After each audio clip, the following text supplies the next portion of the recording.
ஆண்டவரும் இரட்சகரும் இயேசு கிறிஸ்துவின் இனிய நாமத்தினால இந்த வீடியோ மூலமாய் உங்களை சந்திப்பதில் மிகவும் மகிழ்ச்சி அடைகிறேன். இயேசுவின் நாமத்தினால உங்கள் யாவரையும் வாழ்த்துகிறேன். உங்கள் மத்தியில ஒரு வேத பகுதியை நான் வாசிக்க வாஞ்சிக்கிறேன். நீங்கள் கேட்கும்படி உங்கள் அன்பாய் கேட்கிறேன். யோபு எழுதின புத்தகம் 33 அதிகாரம் 26 சொல்லுகிறது, அவன் தேவனை நோக்கி விண்ணப்பம் பண்ணும்போது அவன் அவருடைய சமூகத்தை கம்பீரத்தோடு பார்க்கும்படி அவர் மேல் பிரியமாகி அந்த மனுஷனுக்கு அவனுடைய நீதியின் பலனை கொடுப்பார். பிரியமானவர்களே, இங்க யோபுவின் பக்தன் சொல்லும்போது அவன் தேவனை நோக்கி விண்ணப்பம் பண்ணான் என்று சொல்லுகிறது. ஒரு ஜெபிக்கிற மனுஷன், தேவனுக்கு பயப்படுகிற மனுஷன், தேவனுக்கு கீழ்ப்படுகிற மனுஷன், நீதிமானாய் இருந்த மனுஷன், உத்தமனாய் இருந்த மனுஷன், பரிசுத்தவனாய் இருந்த மனுஷன், பிரியமானவர்களே, தேவன் யார் மேல் பிரியமாயிருப்பார் என்ற தலைப்புல நாம் பார்ப்போமானால் ஜெபிக்கிற ஒரு தேவ மனுஷன் மேல தேவன் பிரியமாயிருப்பார். நாம் ஜெபிக்கும் போது தேவன் நம் மேல பிரியமாயிருப்பார். ஆகையால் நாம் அனுதினமும் தேவ சமூகத்துல தேவ பாதத்தில் அமர்ந்திருந்து ஜெபிப்போமானா தேவன் நம்ம மேல பிரியமாயிருப்பார். வேதகமத்துல அநேக மனிதர்களை சொல்ல முடியும். தானியேல் என்ற தேவ மனிதன் ஜெபிக்கிற ஒரு மனிதனாய் இருந்தபடியால அவன், நீ மிகவும் பிரியமானவன், நீ வேண்டிக் கொள்ள தொடங்கும் போதே கட்டளை வெளிப்பட்டது என்று வேதம் சொல்லுகிறது.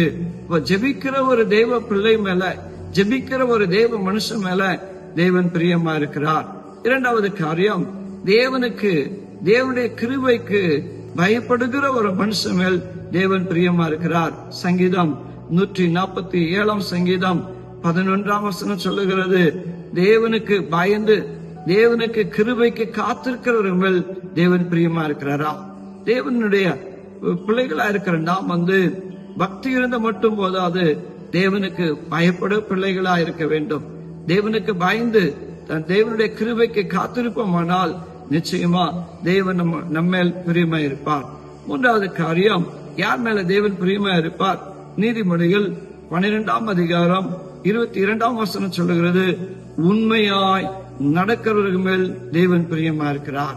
நம்முடைய வாழ்க்கையில தேவன் எதிர்பார்ப்பது உண்மையை எதிர்பார்க்கிறார்.